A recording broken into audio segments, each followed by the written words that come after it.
అధ్యాయం, లూకాసు వార్త 9వ అధ్యాయం 46వ వాక్యం నుండి కొన్ని వచనాలు చదువుతున్నాను, ఆలకించండి. లూకాసు వార్త 9వ అధ్యాయం 46వ వాక్యం నుండి కొన్ని వచనాలు.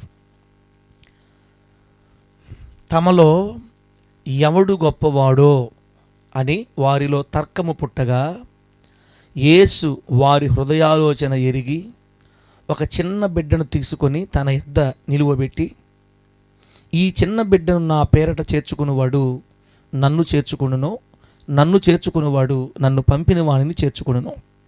మీ అందరిలో ఎవడు అత్యల్పుడై ఉండునో వాడే గొప్పవాడని వారితో చెప్పెను. చదివిన ఈ వాక్యాన్ని పరిశుద్ధాత్మ దేవుడు మనందరికీ అర్థమగునట్లుగా బోధించి, వాక్యపు లోతులలో ప్రభు మనలందరినీ ప్రతిష్ఠించి, పరిశుద్ధుల స్వాస్థ్యములో దేవుడు మనలందరినీ భద్రపరిచి, మరణము వరకు లోకానికి వెలుగై ఉండునట్లుగా దేవుడు మనలందరినీ స్థిరపరచును గాక. బిడ్లరా, ఒక చిన్న మాట అట్లా ధ్యానం చేసి ఆపేద్దాం. ఇంకా యేసుక్రీస్తు వారితో 3.5 సంవత్సరాల సేవాకాలంలో, యేసుక్రీస్తు వారితో 3.5 సంవత్సరాల సేవాకాలంలో 70 మంది శిష్యగణం ఉండేది. శిష్యులు 70 మంది ఉండేవాళ్ళు. శాంతక్క ఎంతమంది ఉండేవాళ్ళు? మొత్తం మనకి మెయిన్ వాళ్ళ పేర్లే రాయబడ్డాయి. ఆ 70 మందిలో కూడా ప్రథమమైన వాళ్ళు 12 మంది పేర్లే రాయబడ్డాయి బైబిల్లో. కానీ పేర్లు రాయబడిన వాళ్ళు ఇంకా ఎక్కువ మంది ఉన్నారు. దాదాపుగా ఆయన్ని 70 మంది వరకు వెంబడించేవాళ్ళు. ఈ 70 మంది ఆదివారం చర్చికి వచ్చి సోమవారం శనివారం దాకా ఇంటికి పోయి పనులు చేసుకునేవాళ్ళు కాదు. 24 గంటలు యేసయ్యతోనే తిరిగేవాళ్ళు అనమాట. ఇంక ఇల్లు పొలాలు స్థలాలు మొత్తం మర్చిపోయారు. పిల్ల జల్ల మొత్తం ఇంతోనే. ఆయన ఏడకపోతే అక్కడ భోజనాలు పెడుతున్నారు. ఇబ్బంది ఏముంది? టైంకి భోజనాలు పెట్టేస్తారు. భోజనం చేయడమా, ఏడ ప్రార్థన ఉంటే వాక్యం వింటమా. దేవునితోనే జీవితం అయిపోయింది వాళ్ళకి. పరిచర్యలో వాళ్ళు ఉండిపోయారు, దేవునితోనే ఉండిపోయారు. కొంతమంది యేసయ్య బట్టలు తోతున్నారు, కొంతమంది ఆయనకి అన్ని చూసుకుంటున్నారు, కొంతమంది భోజనాలు వండుతున్నారు. అంత సేవ. ఆ సేవలో శిష్య బృందం వీళ్ళంతా మొత్తం ఎంతమంది? 33 మంది, 70 మంది దాకా ఉన్నారు. కరెక్ట్ సంఖ్యను కాదు, కానీ మేడగదిలో 10 రోజులు ఉపవాసం ఉండి ప్రార్థన చేసిన ఎంతమంది చెప్పండి? యేసు ప్రభు వారు పరలోకంకి వెళ్ళిపోయిన తర్వాత పట్టణంలోకి వచ్చి మేడగదిలో ఉపవాసం ఉండి 10 రోజులు ప్రార్థన చేసుకుంది వాళ్ళు మొత్తం ఎంతమంది? ఇంచుమించు దాదాపుగా 120 మంది. యేసు ప్రభు వారు వెళ్ళిపోయిన తర్వాత 120 మంది శిష్యులు ఉన్నారు ఆయనకి. ఆయన బ్రతుకున్నప్పుడు 70 మందిని బైబిల్ రాయబడింది. సరే, 120 మంది అనుకోండి, ఇంకా మంచిది. 120 మంది ఆయన వెంబడిస్తున్నారు. ఈ 120 మందిలో ఒక సమస్య వచ్చింది, ఒక తగద వచ్చింది. ఇప్పుడు ఏం తగద వచ్చింది తెలుసా? అసలు మనలో గొప్పవాడు ఎవడు? ఏందన్నా ఏమొచ్చింది? మనలో గొప్పవాడు ఎవడు? తమలో గొప్పవాడు ఎవడో అని తర్కము పుట్టగా అని రాయబడింది 46వ వచనంలో. తమలో ఎవడు గొప్పవాడో అని వారిలో తర్కము పుట్టగా, యేసు ప్రభు వారు పొద్దున్న లేస్తే పనులు చెప్పేది నాకు. బోధకుడికి ఏం కావాలని నేను చూసుకోవాలి. ఆయన నా పేరు ఎత్తకుండా ఎప్పుడు ఒకరోజు గడవదు ఆయనకి. నేనంటే బాగా ఇష్టం ప్రభువుకి, కాబట్టి నేనే గొప్ప అంటాడు ఒక ఆయన. ఎవరు? పేతురు గారు అంటారు అన్నమాట. నేను లేకపోతే ఆయనకి పూట గడవదు ఆయనకి. పొద్దున్న లేస్తే నన్ను పెట్టుకో ఉంటాడు, పెద్ద నాకే చెప్తాడు. అందుకే అందరికంటే వయసులో నేనే పెద్దోడిని. అసలు ఫస్ట్ ఈ మొత్తంలో ఫస్ట్ పిలిచింది నన్నే, నేనే గొప్ప అంటాడు. పేతురుతోటి యోహాను వచ్చేసి, నువ్వు ఆపు, నువ్వు ఆయన్ని ప్రేమిస్తున్నావు, కానీ బోధకుడు నన్ను ప్రేమిస్తున్నాడు. ఆయనే నన్ను ప్రేమిస్తున్నాడు, ఆయన రొమ్మును అనుకుంటాను నేను, నా తర్వాత నువ్వు, నేను గొప్ప. వీళ్ళందరికీ తిట్టుకుంటా ఉంటే మార్తం వస్తుంది మధ్యలోకి. మీరున్నాయా, మీరు ఆయనతో తోకపట్టుకొని తిరగడం తప్ప ఏం పని? మీరు పని వండతారా, పెడతారా? అసలు భోజనాలు వండడంలో నా చెయ్యి సూపర్ అంతే. నేను కూరలు చేస్తే దైవజనుడు మన బోధకుడు సూపర్ ఎక్సలెంట్ సుభాష్ ముతలి గారు సూపర్ అంటే తింటుంటాడు. అసలు నేను కానీ లేకపోతే భోజనాల పరిచయకి అర్థమే లేదు. మీరందరూ ఈరోజు ఇంత 3 పూట దీన్ని బాగుండారంటే నేనే, కాబట్టి నేనే గొప్ప అంటది మార్తమ్మ. అంతలేక వాళ్ళు చెల్లు ఎత్తుకుంటుంది మళ్ళీ మరియా. మీరందరూ ఆపండి, మీరంతా పొద్దున లేస్తే ఆ పని పోవాలి, ఈ పని పోవాలి, ఆడకపోవాలి, ఎడకపోవాలి, అన్నం వండాలా, చపాతీలు చేయాలి. ఈ మనిషి అసలు నేనైతే ఆయన పాదాల దగ్గర కూర్చొని దేవుని వాక్యులో బతకతా. అసలు నాకు తెలిసి మీ అందరికంటే నేనే గొప్ప. ఎలా పడిందో ఎందుకు పడిందో తెలియదు, కానీ ఒక సంఘంలో గుంపు ఉంటే ఈ గుంపులో ఖచ్చితంగా ఈ సమస్య ఖచ్చితంగా ప్రతి సంఘంలో వస్తుంది, ప్రతి మందిరంలో వస్తుంది, ప్రతి సేవలో వస్తుంది, అలాగే హోలీ జడ్జి మందిరంలో కూడా వస్తుంది. వచ్చింది కానీ కనబడకుండా లోపల గుసగుసగుసగుసంటుందన్నమాట. బిడ్డలారా, ఇక్కడ కాదులే, వచ్చి ఉంటుంది ఖచ్చితంగా, బయటపడరు కదా. దొరికితే అందరూ దొంగలే. మాలో ఎవడు గొప్ప? సార్ కూడా ఏం మాట చెప్పట్లే అసలు. ఎవరో ఒకరి గురించి చెప్తే మేము ఏందో ఒక రేంజ్కి ఉంటాం కదా. సార్ కూడా ఏం చెప్పట్లా. నేను 5 గంటలకు 6 గంటలకు ఆటో వేసుకొని వచ్చి, బాక్స్ తీసుకొని వచ్చి, బిడ్డలు ఎక్కించుకొని వచ్చి, లైట్లు లాక్కొని మందిరం నడిపిస్తా, స్టార్ట్ చేస్తూ ఉంటే ఇంకెవరు, నేనే గొప్ప వరిగొండలో, అంతే కదా. నాకు తెలియకుండా ఏం జరగకూడదని మా జానపాలన్న, అవును పాస్టర్ గారు మా సుసన్నమ్మ ఓటు. రాబోయే రోజులు ఈ బిడ్డలు దేవుడి సేవకులుగా వాడుకోను గాక. ప్రభు చిత్తం జరగదు, ఖచ్చితంగా జరగద్ది. అసలు ఎవరు గొప్ప? మాలో ఎవడు గొప్ప? బిడ్డలరా, నేను ఒకటే మాట చెప్తున్నా, చచ్చిపోయేదాకా ఈ మనసు మనలో అసలు స్టార్ట్ కాకూడదు. అసలు ఆ పాయింటే మన హృదయంలో చోటు చేసుకోకుండా ఉన్నట్లుగా మనం జాగ్రత్త పడుదుము గాక. కానీ మహా బాధాకర సంగతి ఏంటంటే, సృష్టికర్త మనిషిగా వచ్చి భూమి మీద పరిచర్య చేసిన ఆ మహాదేవుని పరిచర్యలోనే ఈ సైతాను దాడి చేసింది. ఇంకా ఆఫ్టర్ ఆల్ కేంకస్కో గొట్టం ఇస్రాయల్ పాస్టర్ అంతా చెప్పండి. యేసయ్య సేవలోనే వచ్చేసింది ఇది. మాలో ఎవడు గొప్ప? తమలో ఎవడు గొప్ప? చర్చి వాక్యం తర్వాత నెక్స్ట్ ప్రార్థన మనకే, నేనే గొప్ప సలమ్మక్క అనుకుంటుంది. అన్నం వండాలంటే మనమే, లేకపోతే ఏదన్నా సమస్య ఉంటే ఫస్ట్ పాస్టర్ గారు నాకే చెప్తాడు, మనమే గొప్ప. వరిగొండంటే శాంతమ్మ పేరు, అంతే, మనమే గొప్ప. ఇలా ఎన్నో రకాలుగా ఎవరికి వాళ్ళే ఆ 120 మందిలో గుదుళ్ళు పడుతున్నారు, ఒకరినొకరు తిట్టుకుంటున్నారు, ఒకరొకరు అరుచుకుంటున్నారు. యేసు ప్రభుట పక్కకు పోతే చాలు, అంతే, ఎవరు గొప్ప, ఎవరు గొప్ప తగాదాలు పడిపోతున్నాయి. యేసయ్య వాళ్ళ హృదయాలోచన ఎరిగాడంట. దేవుని స్తోత్రం కలుగును గాక. గట్టి చెప్పండి హల్లెలూయా. 47వ వచనంలో యేసు వారి హృదయ ఆలోచన ఎరిగి. మన గుండెల్లో ఒక ఆలోచన స్టార్ట్ అయిందంటే అది మొట్టమొదటి ఎవరు చూస్తారు? యేసయ్య చూస్తాడు. బిడ్డలారా, దేవుడి దయ వల్లమ్మ నేను సాక్ష్యం, నా గురించి నా డబ్బా నేనే కొట్టుకుంటానండి. దేవుడి దయ వల్ల చిన్న వయసు నుంచి ఎందుకో నాకు అసలు ఆ మైండ్ పెట్టలా దేవుడు. నాకు అది దేవుడు పెట్టలేదులే, దేవుడే పెట్టలా. నేను కనపడాలి, నేను ఉండాలి, నా మైకు రావాలి, నా గొంతు వినపడాలి, నేను పాడాలి, నేను పాస్టర్ కొడుకుని, నేను పాడిన తర్వాత ఎవరైనా పాడాలి. అసలు అది లేదు. ఎందుకు లేదంటే సాగు దెబ్బలు కొట్టాడు మా డాడీ నన్ను. అసలు ఆ మైండే లేకుండా కొట్టాడు నన్ను పూర్తిగా. నన్ను పక్కన పడేసి అందరికి పాటలు ఇచ్చేవాడు.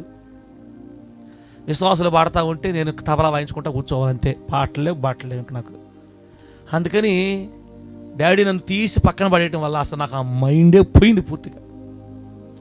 ఈ జన్మకి నాకు మైకీరు, ఈ జన్మకి నాకు పాటలీరు, ఏదో ఆ తబలా కొడుకుని బతికేద్దాం అనుకున్నాను నేను, అంతే. ఆ తబలా కొడుతుంటే కూడా కొంతమంది నన్ను ఓరసొప్పులు చూసేవాడు, ఏంద్ర నువ్వు కొట్టడం అని చూసేవాళ్ళు. ఇంకేం వస్తుంది మైండ్ చెప్పండి? ఏందో చిన్నప్పటి నుంచి అట్లా.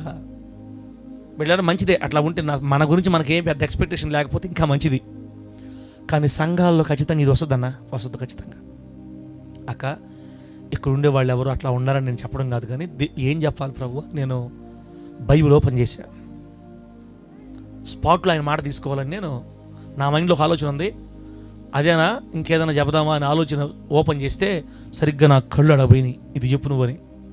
స్పాట్లో ఒక్కోసారి దేవుడు స్పాట్లో ఇస్తాడు ఆలోచన. ఎందుకు ఇస్తాడో మనకు తెలియదు, ఎవరితో మాట్లాడతాడో తెలియదు. విందాం. యేసయ్య సేవలోనే పుట్టింది రెమ్మ తెగులు. ఏ తెగులది? మాలో ఎవడు గొప్ప. పొరపాటున యేసు ప్రభు వారు గారి హోసన్నను పొగిడితే యోనానకు బాధ, యోనానను పొగిడితే జానుపలానకు బాధ, సుసన్నమ్మను పొగిడితే ఎస్తెరకకు బాధ, ఎస్తెరకను పొగిడితే సుబ్బమ్మకు బాధ, సుబ్బమ్మను పొగిడితే పుల్లమ్మకు బాధ, సుభాషణ తల్లిని పొగిడితే ఎల్లమ్మకు బాధ. అసలు పొగడ్డాలే మానేయాలి యేసునామలు. అంతే మెంటలు వచ్చేస్తుంది పాస్టర్లకి. మాలో ఎవడు గొప్ప, ఆ ఆలోచన దేవుడు ఎరిగి ఇప్పుడు ఒక చిన్న మంచి పని చేశాడు యేసయ్య అక్కడ. అది చెప్పేసి ఆపేస్తాను నేను. వాళ్ళ హృదయంలో ఉన్న ఆలోచనని కోకటి వేర్లతో సహా పెళ్ళగించడానికి దేవుడు ఒక పని చేశాడు. ఏం చేశాడంటే, అక్కడ చిన్న బిడ్డ కూర్చో ఉంది, చిన్న బాబు పిల్లడు కూర్చో ఉన్నాడు. ఇప్పుడు మా షారోన్ లాగా, షారోన్ కంటే చిన్నపిల్ల అనుకోండి. ఒక చిన్న బిడ్డను తీసుకొని వచ్చి ఇక్కడ నిలబెట్టాడు. తల్లి నిలబెడతావు కొంచెం నిలబెడతావు దా. ఒక చిన్న బిడ్డను పిలిచి, మమ్మల్ని దగ్గర కవర్ చేయమా, ఒక చిన్న బిడ్డను పిలిచి ఇష్టం నిలబెట్టాడు పక్కన. నేనంటే కూర్చున్నానులే, యేసయ్య నిలబడి చెప్పేవాడు మనకు తెలీదు. ఒక చిన్న బిడ్డను వాళ్ళ మధ్యలో నిలబెట్టి ఏమన్నాడు తెలుసా? మీరందరూ ఈ చిన్నవాని వలె మారితేనే, మీరందరూ మీలో ఎవడైతే ఈ చిన్నవాడిలాగా మారతాడో వాడే మీలో గొప్పవాడు అన్నాడు అనమాట. దేవునికి స్తోత్రం కలుగును గాక. మాలో ఎవరు గొప్ప, మాలో ఎవరు గొప్ప, మాలో ఇట్రా తల్లి, ఈ పక్క రా తల్లి, ఇట్రా. ముందే నేను గ్యారెంటీ కలర్ అయితేనే, నువ్వు మళ్ళీ చీకట్లో పడి, నా చీకటి పడింది, ఇంకా అసలు కనపడను నేను అసలు పూర్తిగా. అన్న ఏ కలర్ అన్నా నేను? గ్యారెంటీ, ముందే గ్యారెంటీ కలర్. ఈ బిడ్డ నా మీద పడింది, ఇంకా నాకు వెలుతురులో ఇంకేం కనపడను నేను. ప్రభు నామానికి మహిమ కలుగును గాక. ఏం చెప్పాడన్నా జానపలన్నా? ఏం చెప్పాను? మీలో ఎవడు గొప్పవాడని తగద వచ్చింది. అసలు మీలో ఎవడు గొప్పవాడు నేను చెప్తానేనండి. మీలో ఎవడైతే ఈ చిన్నవాని వలె మార్పు నొందుతాడో, మీలో ఎవరైతే ఈ చిన్న పిల్లలాగా మార్పు పొందుతారో, ఈ చిన్న పిల్లలాగా, ఈ పిల్లలాగా మీరు మారాలి. మీలో ఎవరైతే ఈ పిల్లలాగా మారతారో వాళ్ళే గొప్పవాళ్ళు అన్నాడు యేసయ్య. వాళ్ళకి అర్థం కాక గీక్కున్నారు. ఏంది, ఎట్ట మారాలా? ఇంత పెద్దవాళ్ళం చిన్నపిల్లకి ఎట్ట మారాలి మనము? ఆ పిల్ల చూస్తే బుడ్డిది, మనకు ఆల్రెడీ పెద్దవాళ్ళు అయిపోయాడు. మనకి ఏంది సర్వీస్, మన సర్వీస్ ఎంత? చిన్నపిల్లలాగా మేము ఎట్ట మారుతాం బతుకుడా అని లోపల అనుకుంటున్నారు వాళ్ళు.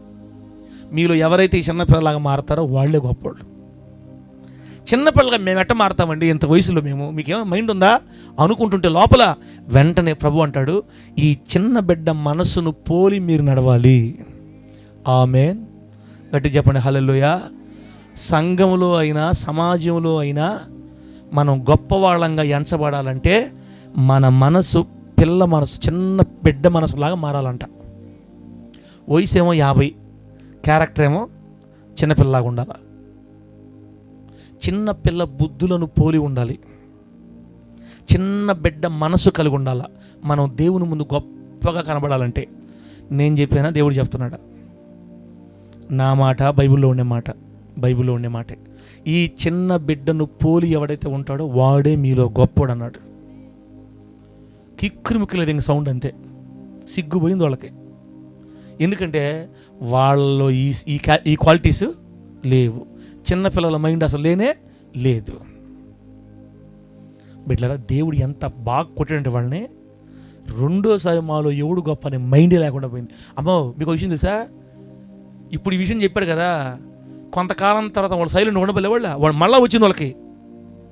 అన్న ఈ గొడవ అప్పుడు సద్దుమణిగింది. మళ్ళా ఒక 5-6 నెలలకు మళ్ళీ రేసింది, ఎవరు గొప్ప ఎవరు గొప్ప ఎవరు గొప్ప.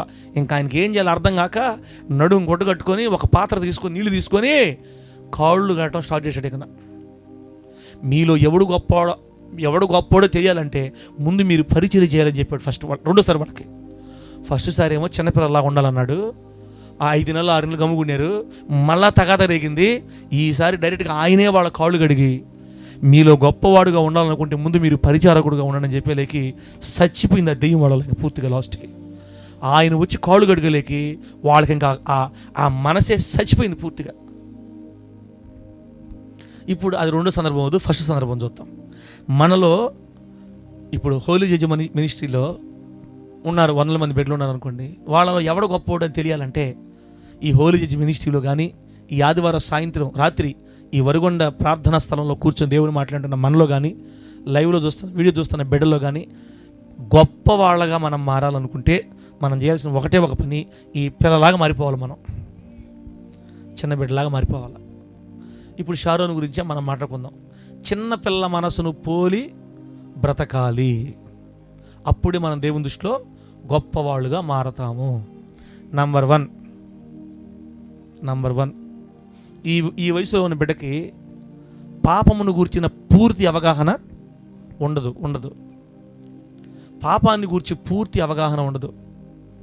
ఈ వయసులో టైంకి తిన్నామా, ఆడుకున్నామా, ఈ రెండు తప్ప ఇంకేమీ తెలియదు. స్కూల్కి పోయి చదువుకున్నామా, ఇంటికి వచ్చి ఆడుకున్నామా, అంతే. పాపమును గురించి పూర్తి అవగాహన తెలియదు. ఏదో ఏకులోకంలో బతుకుతారు అనమాట. చిన్న పిల్లల్లాగా మనం బ్రతకడం అంటే అర్థం ఏంటంటే, పాపమును గూర్చి మనం కూడా బిడ్డరా అటువంటి మనస్సాక్షిలోకి రావాలి. ఎలాగా? ఎక్కువగా దాని గురించి ఆలోచించకుండా దైవ సంబంధమైన విషయాల గురించి శ్రద్ధ కలిగి, ఎక్కువగా దేవత్వాన్ని గురించిన ఆలోచనలు కలిగేటట్లుగా మనల్ని మనం సాధకం చేసుకోవాలి. చిన్నపిల్లలు ఎలాగైతే చెడు మీద మనసు పెట్టరో, చిన్నపిల్లలు ఎలాగైతే ఎక్కువ మంచి మీద మనసు పెడతారో, చిన్నపిల్లలు ఎలాగైతే ఎక్కువగా పవిత్రత సంబంధించిన విషయాల మీద ఉంటారో, మనం కూడా అపవిత్రతకు దూరంగా జరిగి పవిత్రతకు దగ్గరగా రావాలి చిన్నపిల్లల్లాగా. ఆ మనస్సాక్షిని మనం కలిగి ఉంటే అప్పుడు మనం గొప్ప. దేవుని నామానికి మహిమ కలుగును గాక. చిన్న బిడ్డలు పాపమును గూర్చిన పూర్తి అవగాహన ఎలా కలిగి ఉండరో, దేవుని బిడ్డలు కూడా పాపమునకు దూరంగా జరగడానికి ఇష్టపడి దైవత్వానికి సంబంధించిన ఆలోచనలతో నింపబడి దేవుని సంబంధమైన ఆలోచనలతో ఎక్కువ కాలం బ్రతుకుతూ ఉంటే వాళ్ళే సంఘంలో గొప్ప. చిన్న బిడ్డను పోలి నడవాలి. పాపం విషయంలో మనం అటువంటి మనస్సాక్షి కలిగి ఉండాలి. రెండోది, చిన్న బిడ్డల్లో ఉన్న రెండోది, ఈ బిడ్డకి ఏదన్నా కావాలనుకో, అన్న నోట్సులు కావాలి, బుక్కులు కావాలి, ఎవరిని అడగద్దా? ఫోన్ చేసి ఎవరిని అడగద్దా? ఏమన్నా ఏమన్నా అడగదా? డాడీ మాకు అలా పుస్తకాలు కావాలి, మమ్మీ అమ్మ నాకు అది బట్టలు కావాలి, మమ్మీ సబ్బులు అయిపోయినాయి. అడగతావా తల్లి? అడగతావా? అమ్మని అడగతావా? ఇంకెవరిని అడగతావా? అమ్మలే కదా, అంతే కదా. ఇంకెవరు అడగదు, ఇంకెవరు లేరు అడిగేది, ఇంకెవరు ఉండరా? ఏదన్నా కావాలంటే ఫస్ట్ ఎవరు సార్ చూస్తుంది? పాప తల్లిదండ్రులు సార్ చూస్తుంది. ఆమెకి ఏదన్నా అవసరం వస్తే తీర్చాల్సింది ఎవరు? తల్లిదండ్రులు. మనం ఎప్పుడు గొప్పవాళ్ళంగా మారతామంటే ప్రతి విషయంలో మనం దేవుని మీద ఆధారపడటం నేర్చుకోవాలా. చిన్న పిల్ల ఎలాగైతే తల్లిదండ్రుల మీద ఆధారపడుతుందో అలాగ మనం ప్రతి విషయానికి తల్లిదండ్రుల మీద, దేవుని మీద ఆధారపడాలి. ఆధారపడటమే కాదు, ఈ అమ్మాయికి తెలుసు, అడిగితే మా అమ్మ ఖచ్చితంగా నాకు తెచ్చిస్తుంది. ఒకవేళ రేపు రాకపోయినా ఎల్లుండి రాకపోయినా వచ్చే ఆదివారం అయినా మా అమ్మ నాకు తీసుకొని వస్తుంది. నాకు ఏం కావాలో మా డాడీకి చెప్తే తీసుకొచ్చేస్తాడు, అంతే. ఇంక రాత్రి ఇప్పుడు కూర్చొని ఏడుస్తుంటానా? నాకు సబ్బు తెస్తావా, తేవా, సబ్బు తేలేదు ఏడుస్తా. ఈ వయసు వాళ్ళు ఏడుస్తారన్న అసలు చెప్పి వదిలేస్తారు, అంతే. తెస్తదిలే మా మమ్మీ, తెస్తదిలే. తల్లిదండ్రుల మీద ఎట్లా ఆధారపడతారంటే వీళ్ళు చెప్పి వదిలేస్తారు, ఇంకా ఫ్రీగా ఉంటారు. ఏడవరు వీళ్ళు, దిగులు పడరు, 24 గంటలు అదే మైండ్లో ఉండరు. అదే ఏదో మెంటలు వచ్చిన వాళ్ళలాగా ఫ్యాన్లో చూసుకుంటే ఏడస్తారు, రాత్రి ఇప్పుడు పడుకోరు. ఈ వయసు అట్లాంటిది. వాళ్ళు చెప్పేసారు, అయిపోయింది పని, ఇంకా అమ్మలు తెస్తారు, అంతే. ఈ బిడ్డను పోలిన వారమే మనం బ్రతకాల. మన కష్టాలు, మన కన్నీళ్ళు, మన బాధలు, మన సమస్యలు సైతం, మన విషయాలన్నీ మనం తండ్రితో చెప్పుకున్న తర్వాత, మన దేవుడితో చెప్పుకున్న తర్వాత, ఆయన నాకు చేస్తాడు, సమయం వచ్చినప్పుడు నాకు తీరస్తాడు, నేను అన్నీ నా దేవుడు చెప్పేసుకున్నాను, ఇంకా నాకు టెన్షన్ లేదు, ఇంక దిగులు లేదని పిల్లలు మరిచిపోయి హ్యాపీగా ఉన్నట్టుగా మనం కూడా ప్రతి విషయంలో దేవుని మీద ఆధారపడి హ్యాపీగా బ్రతకడం నేర్చుకుంటే అప్పుడు మనం ఈ లోకంలో గొప్పవాళ్ళు. ఆమేన్ చెప్పండి, గట్టిగా చెప్పండి, హల్లెలూయా. చిన్న పిల్లలు సమస్యల విషయం ఎలా అంటే హ్యాపీగా ఉంటారో మనం కూడా అలా అలవాటు చేసుకోవాలి. మొదటిది ఎందుకు వస్తున్నా? పిల్లలు ఏముంటుంది? మొదటిది ఏంటి? పాపాన్ని గురించి పూర్తి అవగాహన ఉండదు. మనము కూడా పాపమును కూర్చిన ఆలోచన తగ్గించి దైవత్వానికి సంబంధించిన ఆలోచనలో ఉండి ఎక్కువగా దేవునితో కూడా ఇష్టపడి పరిశుద్ధత వైపు అడుగులు వేస్తూ చిన్నపిల్లలాగా మనస్సాక్షి శుద్ధి చేసుకుంటూ బ్రతకాలి. ఒకవేళ చిన్న చిన్న పొరపాట్లు పడితే ప్రభు క్షమిస్తాడులే. రెండోది ఈమెకి ఏ సమస్య వచ్చినా తల్లిదండ్రుల వైపు చూస్తుంది.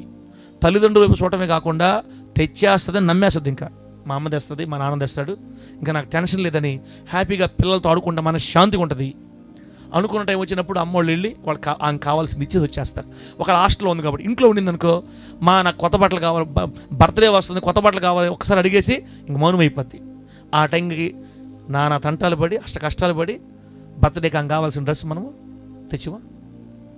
తెస్తాం తెచ్చిస్తాం బిడ్డలు కదా. తన తల్లిదండ్రులని నమ్మి తన తల్లిదండ్రుల మీద నమ్మకం పెట్టుకొని ఒక విషయం చెప్పి ఇక అక్కడి నుంచి దుఃఖంగా ఉండకుండా, బాధగా ఉండకుండా మా అమ్మ నాకు ఖచ్చితంగా తెస్తుందని నమ్మి ఎలా సంతోషంగా ఉంటుందో, మన కష్ట నష్టాల్లో, బాధల్లో, వ్యాధుల్లో, సమస్యల్లో మనము కూడా దేవుని అలా నమ్మి మన భారం అంతా ఆయన మీద మోపి పిల్లలు ప్రశాంతంగా ఉన్నట్టు మనం కూడా ప్రశాంతంగా ఉండటం నేర్చుకోవాలా. అప్పుడు మనం ఈ లోకంలో గొప్పవాళ్ళగా మార్చబడతాం. దేవుని స్తోత్రం కలుగును గాక. గట్టిగా చెప్పండి హల్లెలూయా. 2 అయిపోయినాయి. ఇప్పుడు 3వ సంగతి. ఈమెకి ఎంత మాత్రం గర్వం ఉంటుంది చెప్పండి మీరు. చిన్నపిల్లలకి గర్వం ఉంటుందా? చిన్నపిల్లలకి అక్క సార్ గర్వం ఉంటుంది సార్. అక్క ఆ పిల్లకి 2 డ్రెస్సులు ఇచ్చి ఏదో అన్నం పెడితే తినిపోకు నిద్రపోయే పిల్లకి ఆకి ఏం గర్వం ఉంటుంది? నా కండలు చూడు, నా స్టైల్ చూడు, నా సొక్కలు చూడు, నా ప్యాంట్లు చూడు, నా ఉంగరాలు చూడు, నా డ్రెస్ చూడు, నా చీరలు చూడు అంటదా? అవన్నీ అవసరంలే. ఏదో కేక్ కోస్తే కేక్ తిని పడుకుని నిద్రపోదు గమ్ముగా. ఇంకా గర్వం అన్న కాన్సెప్ట్ ఈ మనిషికి తెలియదు, బుడ్డ మనిషికి. శారుని కొంచెం పెద్దగా ఉందిలే, ఇంకా చిన్న బిడ్డ తీసుకుంటే బాగుంటుంది. మనం అసలు వాడు గర్వం అంటే తెలీదు, గర్వానికి మీనింగే తెలియదు వాడికి. చిన్న బిడ్డలను పోలి ఉండాలి ఎందుకు చెప్పండి దేవుడు? అసలు ముఖ్యంగా క్రైస్తవ్యంలో ప్రభువుకు నచ్చంది ఏంటంటే ముందు గర్వం. ఏందన్నా గర్వం. చిన్నపిల్లకి గర్వము ఉండదు. ఏదన్నా మంచి బట్టలు తెచ్చిచ్చారనుకో, మా అమ్మ తెచ్చింది, మా డాడీ తెచ్చాడు, మా అమ్మ తెచ్చింది, మా డాడీ తెచ్చి చెప్పుకుంటే తిరగదు. కానీ నాకు ఎట్ట ఉంది, నన్ను ఏమనుకున్నారు మీరా? నా డ్రెస్ విలువ చేస్తాను నువ్వా? 3000 ఇది ఏమనుకున్నావు? నా డ్రెస్ విలువ చేస్తా అని అడగదు. అంది ఈ బిడ్డ, అట్లా అందవు. మా అమ్మ తెచ్చింది, మా డాడీ తెచ్చాడని చెప్పుకొని అమ్మ నాన్న దండోరు వేసుకుంటూ తిరుగుతుంటుంది ఊరంతా. మనకు కూడా ఏదైనా దేవుడు మేలు చేస్తే నాకు దేవుడు చేశాడు నమ్ముకుంటుంటే తిరగాలి మనం. అట్ట కాదు. మన మాటలు వేరే, మన తలంపులు వేరే. గర్వం పనిచేస్తుంది దేవుడి బిడ్డలు ఎక్కువగా. బిడ్డలరా, తమలో ఎవడు గొప్పవాడు అనే తర్కం పుట్టింది వాళ్ళలో. యేసయ్య చెప్తున్నాడు, ఈ చిన్న బిడ్డ వలె గర్వము లేని స్థితిలో జీవిస్తే అప్పుడు నువ్వు గొప్పోడివి. చిన్న బిడ్డ వలె గర్వము లేని స్థితిలో జీవిస్తే అప్పుడు నువ్వు గొప్పోడివి. అందుకే మనం ఏం చెప్పాలి తెలుసా? మాటకు ముందు దేవుని కృప, మాట తర్వాత దేవుని కృపను వాడాలి మనం. క్రైస్తవులు మాటకు ముందే వాడాలా? దేవుని కృప. మాట తర్వాత దేవుని కృప. చీర చాలా బాగుందక్క, దేవుని కృప లెక్క, దేవుడు ఇచ్చాడా అలా. నా బైక్ భలే ఉంది కదా, నా బైకా ఎంత అయింది? నా బైకా దేవుని కృప లేదు తమ్ముడా, 20,000 అయింది. అబ్బా ఎటు చేశారని డబ్బులా? దేవుడి కృప. మాటకు ముందు, మాట తర్వాత. ఏడు నుంచి కాదు నేను చెప్పానని, ఏడు నుంచి కాదు, గుండెల్లో నుంచి రావాలా. ప్రతి చిన్న విషయానికి దేవుని కృప, దేవుని దయ, దేవుని భిక్ష, దేవుని సమాధానం, దేవుని కరుణ అని చెప్తుండాలి మనం. ఎందుకంటే అది మన వల్ల జరిగింది కాదు, మనం సంపాదించుకుంది కాదు. చిన్న బిడ్డలాగా దేవుని మీద ఆధారపడ్డాము, ఆయన మనకు చేశాడు. మనం ఒక కొత్త వస్తువు కొన్నా, మన ఇంట్లోకి ఏదైనా వచ్చినా, లేకపోతే మనం ఏదైనా ఒక గొప్ప విజయాన్ని సాధించినా అది దేవుని వల్ల అని మనం మర్చిపోకూడదు. చిన్న బిడ్డలు అయితే వాళ్ళకు వచ్చిన ప్రతి కొత్త విషయానికి తల్లిదండ్రుల మీదే ఆధారపడతారు వాళ్ళు. దేవుని స్తోత్రం కలుగును గాక. మా నాన్నది ఇచ్చాడు, మా అమ్మది ఇచ్చింది, మా మామయ్యది ఇచ్చాడు అని చెప్పుకుంటారు. ఎప్పుడు వాళ్ళు గర్వపడరు. గర్వము యేసు నామములో తొలగిపోవును గాక. గట్టి చెప్పండి హల్లెలూయా. ఏందో సారు ఉప్మా తింటాడు కానీ బాగుందో లేదు చెప్పడు. మేము అడిగితే ఏనే చెప్తాడా పాస్టర్ గారు కూడా. ఎంత కష్టపడుతుంటాం మేము. ఒక మాట చెప్తే ఎంత బాగుంటుంది. ఎక్సలెంట్ అక్క అని చెప్తే ఎంత బాగుంటుంది, మాకు సంతోషం కదా. మాకు ఇంత కష్టపడి చేస్తుంటే ఒక్క మాట కూడా చెప్పడు. అదే మాట ఈ మనిషి అంటదే. ఈ మనిషికి అసలు ఆ మాటలతోనే అనవసరం. నన్ను గుర్తించాలి, నన్ను పొగడాలి, నన్ను గెస్ట్ చేయాలి, నన్ను ఎక్కడున్నా పలకరించాలి. పాస్టర్గా నన్ను చూస్తూనే పోతున్నా కానీ పలకట్లా, నన్ను చూస్తూనే పోతున్నాడు రోడ్డు మీద మాట్లాడట్లా, మందులు నన్ను చూస్తూనే పోతున్నాడు కానీ నన్ను పలకరించట్లా. ఇవన్నీ పెద్దోళ్ళ చేష్టాలు. కానీ ప్రభు ఏం చెప్పాడంటే మీరు పిల్లలను పోలిన వారే నడవాలని. బిడ్డారా, మూడోది గర్వము పిల్లల్లో లేనట్టుగా మనం కూడా గర్వాన్ని పూర్తిగా ప్రభు సహాయంతో జయించి ఈ భూలోకంలో గొప్పవారిగా బ్రతుకుదుము గాక. గట్టి చెప్పండి హల్లెలూయా. ఎన్ని చెప్పాను జనపాలన? ఎన్ని చెప్పాను మొత్తం? 3. మొదటిది ఏందన్నా? మొదటిది ఏం రాసావు? పాపమును గురించి పూర్తి అవగాహన లేని స్థితి. 2 ఏం చెప్పాను? చిన్నగా చెప్పమా, చిన్నగా. ప్రతి విషయంలో తల్లిదండ్రుల మీద ఆధారపడి తెచ్చిస్తారు అని తల్లిదండ్రులు నమ్మి ఇక అక్కడి నుంచి దుఃఖపడ్డమని సంతోషంగా ఉంటుంది. అలాగే చిన్న బిడ్డలాగా మన దేవుని మీద నమ్మి దేవుని నా మీద ఆధారపడి ఆయన చేతికి అప్పగించుకొని ప్రశాంతంగా ఉండాలి. 3 గర్వం అనేది వీళ్ళ బయోడేటాలోనే ఉండదు. ఈ వయసులో ఉండదు. ఎదిగారంటే ఆటోమేటిక్గా వచ్చేస్తుంది అనమాట. మనము కూడా ప్రభు సన్నిధిలో నడుస్తున్నప్పుడు, ప్రభు సన్నిధిలో జీవిస్తున్నప్పుడు, ఈ లోక యాత్రలో సాగుతున్నప్పుడు మనం కట్టే బట్టలను బట్టి కానీ, మనం తిరిగే బైకులను బట్టి కానీ, ధరించిన ఉంగరాలను బట్టి కానీ, ధరించిన పట్టు వస్త్రాలను బట్టి కానీ, ఏ విషయంలో మనం పాడే పాటలను బట్టి కానీ, చేసే ప్రార్థనలు బట్టి కానీ, నడిపింపుని బట్టి కానీ, వెళ్ళే సంఘాన్ని బట్టి కానీ, కలిగి ఉన్న సేవకుని బట్టి కానీ, ఎట్లాంటి పరిస్థితుల్లో మన గుండెలో గర్వము ప్రారంభం అవ్వకుండా చూసుకుందుము గాక. గట్టి చెప్పండి హల్లెలూయా. గర్వం వచ్చిందంటే దాని వెనక ఏమొస్తుంది? నాశనం అనండి. గర్వం వస్తే దాని వెనక ఏమొస్తుంది? నాశనం. గర్వమునకు ముందు నాశనము నడుచును, పడిపోవుడకు ముందు అహంకారమైన మనస్సు. నాశనమునకు ముందు గర్వము నడుచును, పడిపోవడానికి ముందు అహంకారమైన మనసు నడుచునుంది. చిన్నపిల్లల్లో అహంకారం ఉండదు, చిన్నపిల్లల్లో గర్వం ఉండదు. ఇలా బ్రతికితే అప్పుడు మనం సంఘంలో గొప్పవాళ్ళగా ఉంటాము. దేవునికి స్తోత్రం కలుగును గాక. మనుషుల దృష్టిలో గొప్పవాళ్ళగా ఉండడం కంటే దేవుడి దృష్టిలో గొప్పవాళ్ళగా ఉండటమే మనకు మంచిది. ఇప్పుడు 3 అయిపోయినాయి. 4వ తీసుకోండి. నాలుగోది ఈ బిడ్డ ఉంది. ఇదే వయసులో బిడ్డలు ఇంకిద్దరు ముగ్గురు ఉన్నప్పుడు ఆ సంధ్య ఏం తెల నందు కదా, నందు, ఆ తర్వాత ఇందు, ఆ తర్వాత ఇంకొక శుభమ్మ, ఇట్లా వీళ్ళంతా ఒక టీం ఉన్నారు పిల్లలు. వీళ్ళు ఆడుకుంటున్నారు, మొత్తం మీద ఒక చిన్న తగాదా పడింది. వీళ్ళకి గిచ్చుకున్నారు, బాగా కసకస గిచ్చేసారు, అంతా కొట్టుకున్నారు, బాగా ఫుల్ కొట్టుకున్నారు, క్యా అని ఏడ్చారు. ముగ్గురు కలిసి ఒకరొకరు గిచ్చుకొని తనుకున్నారు బాగా. సరిగ్గా గంటకల్లా మళ్ళీ ఏమైపోతారా? సరిగ్గా గంట ముందు కొట్టుకున్నారు. ఈ వయసులో గంటలే, ఇంకా చిన్నవాళ్ళు అయితే 10 నిమిషాలకే. ఇప్పుడు పిల్లలు చూస్తుంటాం మనం, 2 సంవత్సరాలు 3 సంవత్సరాలు పిల్లలు జుట్టు పక్కన లాక్కుంటారు, ఒకరికి అని ఆడస్తుంటారు. తమ్ముడు కొట్టి ఏడ్చుకుంటారు బాగా. కరెక్ట్గా అరగంట కల్లా మళ్ళీ కలిసిపోయి చేతి తీసుకుని పోతా ఉంటారు. భలే ఆశ్చర్యం. ఇందాక కొట్టుకుంటారు కదరా మీరు, ఇందాక కొట్టుకుంటారే, మళ్ళీ కలిసిపోయింది. ఈ వయసులో వాళ్ళు కూడా 1 గంట సేపు గట్టిగా ఉంటారు, మళ్ళీ కలిసిపోతారు. ఇప్పుడు నా కూతుర్లు ఉంటారు, వాళ్ళు కూడా తిట్టుకుంటారు, ఫుల్ తిట్టుకొని 1 గంట 2 గంటల పాటు మూతులు ముడుచుకొని ఉంటారు. మళ్ళీ 3 గంటల మళ్ళీ అక్క చెల్లెళ్ళు ఒకటైపోయి ఉంటారు. అది ఈ వయసులోనే సాధ్యం. చిన్న పిల్లలు కొట్టుకున్నా తిట్టుకున్నా గంట కల్లా అసలు వాళ్ళు ఏం తిట్టుకున్నారో ఏం కొట్టుకున్నారో వాళ్ళ మైండ్ తల్లి గుర్తుపెట్టుకోండి. ఈ వయసులో అసలు వాళ్ళు దేనికి తగాదాలు పడ్డా కూడా వాళ్ళకి అర్థమో కాదు. కోపం వచ్చినప్పుడు అరుచుకున్నారా తిట్టుకున్నారా 10 నిమిషాల కాదు, అసలు వాళ్ళు ఎందుకు కొట్టుకున్నారో వాళ్ళకి అర్థం కాదు. అసలు ఎందుకు గొడవ పడిందో మర్చిపోయినారు వాళ్ళు. వాళ్ళ మెదడు అవన్నీ స్టోర్ చేసుకునే శక్తి ఉండదు. అవును తల్లి, మీరు నాకెందుకు మీరు గొడవ పెట్టుకుందంటే ఆలోచిస్తారు. అది అంకులు అది అంకులు అది నాకు అర్థం కావడం కాదు, మర్చిపోయింది కదా. ఆ మెదడుకి ఎందుకు తగాదా పడిందో కూడా గుర్తు చేసుకునే స్టామినా లేదనమాట. ఒక మాట చెప్పాలంటే తగాదా పడింది, అరుచుకున్నారు, కొట్టుకున్నారు, కానీ ఒకరిని ఒకరు క్షమించుకొని మర్చిపోయారు పూర్తిగా.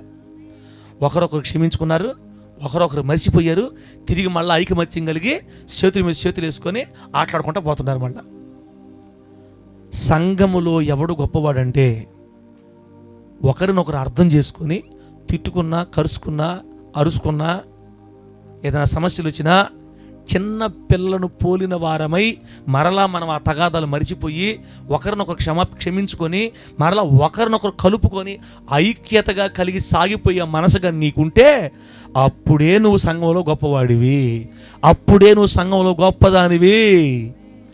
అట్లా కాకుండా పెద్దోళ్ళలాగా ముదిరిపోయిన వాళ్ళలాగా ఆ మనిషి కనబడితే చాలు ఆ మాట గుర్తొస్తూ ఉంటుంది.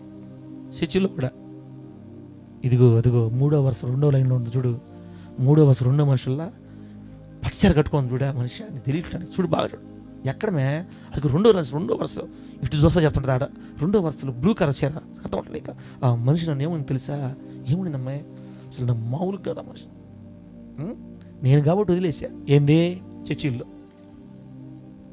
కక్షలు, కుట్రలు, అసూయలు, కోపాలు, తాపాలు. అందుకే ప్రభు చెప్తాడు, మీలాంటి వాళ్ళు సంఘాల్లో గొప్పవాళ్ళు కాదు.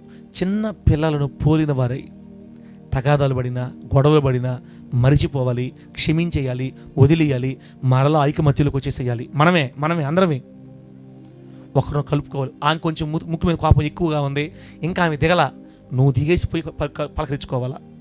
అప్పుడు నువ్వు గొప్పవాడు అవుతావు. దేవుడు స్తోత్రం కలుగును గాక. ఆ మనిషి వచ్చిందా అన్నావు అనుకో, ఆ మనిషే వచ్చి నాతో మాట్లాడాలా. సిక్కడితో చూడు, బాగా చూడు. ప్రభు నామానికి మహిమ కలుగును గాక. ఏం చెప్పాను నేను? ఆ మనిషి వచ్చి మాట్లాడాలి నాతోటి. నేనేం అనలా. ఆ మనిషి నన్ను రేపుకుంది. నేనేం తక్కువ, నేను 4 ఆకులు ఎక్కువ తిన్నా. నేను ఇంకా ఆ మనిషి తగ్గి వచ్చినతో మాట్లాడేదాకా నేను ఆ మనిషితో మాట్లాడినే. యేసయ్య అంటాడు, నీ జీవితంలో సంఘంలో గొప్పదానివి కాలేవు అని చెప్తాడు యేసయ్య. మనమే తగ్గాలి.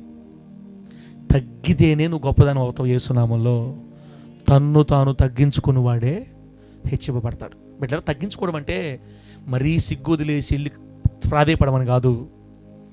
డిగ్నిటీగా ఉండాలా, హుందాగా ఉండాలి. అక్క ఏదో కొంచెం మనం మాట్లాడుకున్నాం, మనసులో పెట్టుకోవద్దు, మనం సమాధానంగా ఉన్నాం అక్క, జరిగింది వదిలేసేయి, అట్ట మాట్లాడాలా. అక్క నీ కాలు పడుకుంటాను అక్క, నీ కాలు పడుకుంటా బాంచాత్ అక్క అక్క అక్క అక్క అట్ట బతుకోవాలి. మరి అట్ట బతుకోమని చెప్పాలి దేవుడు మనల్ని. నీ కాలు పడుకొని బతులాడుకుంటుందమ్మా, నీ కాళ్ళు నీళ్ళు కడిగిన నీళ్ళు నెత్తి మీద పోసుకుంటానమ్మా, నువ్వు తప్ప నాకు ఎవరు లేరమ్మా, క్షమించమ్మా, అట్ట అడగబల్లే. హుందాగానే మనము తగ్గి అవసరమైతే మనమే వెళ్ళి మాట్లాడి సమాధాన పడాలా. అప్పుడు యేసయ్య నీకు టిక్కు కొడతాడు యేసునామంలో. అప్పుడు సంఘంలో కానీ సమాజంలో కానీ నిన్ను గొప్పవాడిగా చేస్తాడు. చిన్న పిల్లలు తగాదాలు పెట్టుకున్నా ఎలా మర్చిపోతారో, తగాదాలను మర్చిపోయి మళ్ళీ ఒకరి ఒక చేతి ఎలా కలిసిపోతారో, ఐకమత్యం సహవాసం కలిగి ఎలా ఉంటారో, మనం కూడా సంఘంలో కానీ సమాజంలో కానీ కుటుంబంలో కానీ ఇలా మనం మరిచిపోయి క్షమించి వదిలిపెట్టగలిగితే నిన్ను అన్ని రంగాల్లో దేవుడు గొప్ప స్థాయిలో నిలబెడతాడు. దేవుని నామానికి మహిమ కలుగును గాక. గట్టి చెప్పండి హల్లెలూయా. గుండెల్లోకి దిగిపోయే మాటలు ఈ వయసులో మాట్లాడతారు తల్లి, ఈ వయసులో మాట్లాడతారా? కత్తిపోటు వంటి మాటలు ఈ వయసులో చేతతాయనా? ఈ వయసు చేతయా? ఈ వయసులో ఉన్న బిడ్డలకి కత్తిపోటు వంటి మాటలు వస్తాయా? అసలు అవగాహన ఉంటుందా? ఉండదు. ఏదో వీళ్ళ మాటలు ఎలా ఈ టైప్ అదొక అమాయక మాట అన్నమాట. ఈ వయసులో ఎవరిని బాధపరిచే మాటలు తెలియదు, ఈ వయసులో ఎవరిని గాయపరిచే మాటలు తెలియదు. అవసరమైతే దూత్తుని ఎవరిని అరిసినా కూడా వీళ్ళు ఏడ్చుకొని దమ్ముగిపోతారు, కానీ వాళ్ళకి ఏరబాదులు బాధలు కొట్టే టైప్ కాదు వీళ్ళు. నేనేమంటున్నానంటే మన వల్ల ఒకరు బాధపడకుండా, మనం ఒకరికి బాధాకరంగా లేకుండా, శక్యమైతే చేతనైనంత మట్టుకు సమస్తమైన వారితో సమాధానంగా ఉండడానికి నువ్వు ఇష్టపడితే నువ్వే సంఘంలో గొప్పదానివి, నువ్వే సంఘంలో గొప్పవాడివి. దేవుని నామానికి మహిమ కలుగును గాక. ఏళ్ళ మాటలు ఎక్కడ, వాళ్ళ మాటలు అక్కడ. ఈ వయసులో చెప్పడం వాళ్ళకి చేతగానే చేత కాదు. వాళ్ళకి తగాదాలు పెట్టి మధ్య తందనాడేది ఆ జ్ఞానం వీళ్ళకి ఉండదు. మనం ఏది చేయాలనుకున్న వెంటనే మనం ఎవరిని గుర్తు చేసుకోవాలా? చిన్న పిల్లలను గుర్తు చేసుకోవాలా. మీలో ఎవడు చిన్నపిల్లలను పోలి ఉంటాడో వాడే గొప్ప అని చెప్పాడు యేసయ్య. ఇప్పుడు నేను ఈ పని చేస్తున్నాను, చిన్నపిల్లలు ఈ పని చేస్తారా అనుకోవాలి బిడ్డరా. కాబట్టి అలా ప్రవర్తన విషయంలో, మన క్యారెక్టర్ విషయంలో చిన్నపిల్లలను పోల్చుకుంటూ ఉండమని దేవుడు మనకు అక్కడ నేర్పించాడు అనమాట. మీరు చిన్నపిల్ల కూర్చోచాల్సి నిలబడింది దగ్గర, నాయన బిడ్డను దీవించి తండ్రి, ఇంతసేపు నిలబెట్టి వాక్యం చెప్పాను, ఈ బిడ్డకి శక్తిని బలాన్ని ఇచ్చి రాబోయే రోజుల్లో గొప్ప ఉద్యోగస్తురాలుగా సంఘానికి దీవెనకరంగా మార్చమని యేసు నామములో వేడుకుంటున్నాం తండ్రి, ఆమేన్. నన్ను తిట్టుకుంటావా? పోయి కూర్చోపోతా ఎంతసేపు నిలబెట్టాడు నాయన సారని. చెప్పుకుంటే ఇంకా చాలా ఉన్నాయి తల్లి, ఇంకా చాలా ఉన్నాయి అన్న, కానీ మనకి ఇంకా చాలు. 35 నిమిషాలు అయింది.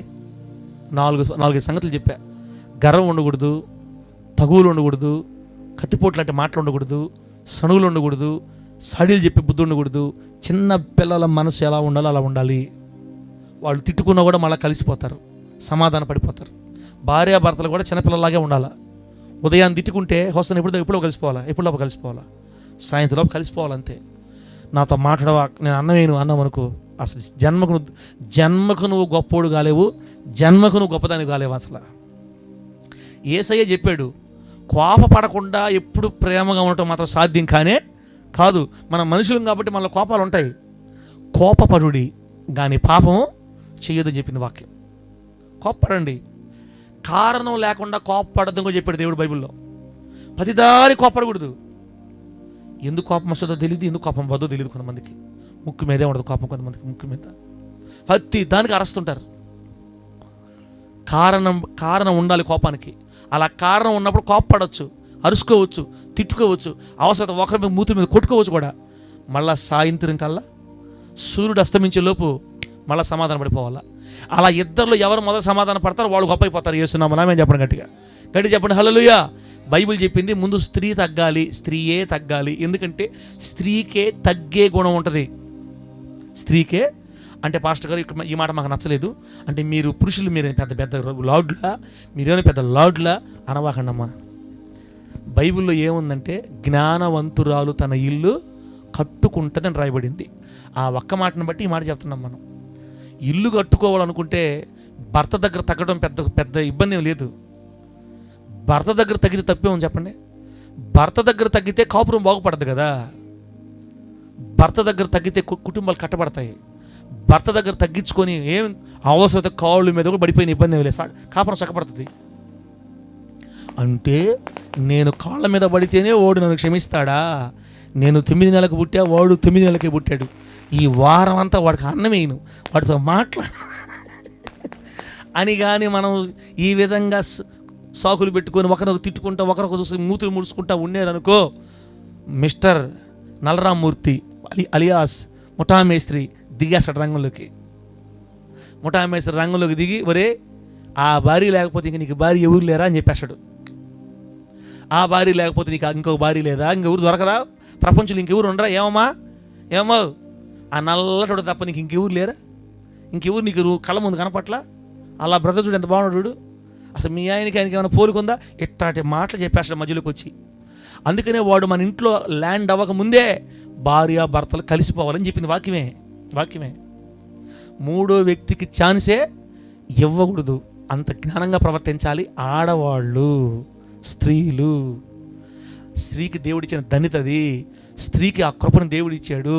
కానీ ఇప్పుడుండే స్త్రీలు మాత్రం మన మాట వినట్ల. జై మహిళా మండలి అంటారు. అదేమంటే అన్నీ మేమే తగ్గాలా, మీరు దగ్గర అంటే మీరేనా పెద్ద గొప్ప, మేము సంపాదించట్లేదా, మేము తగ్గేది, నువ్వు దగ్గు అంటున్నారు ఇప్పుడు.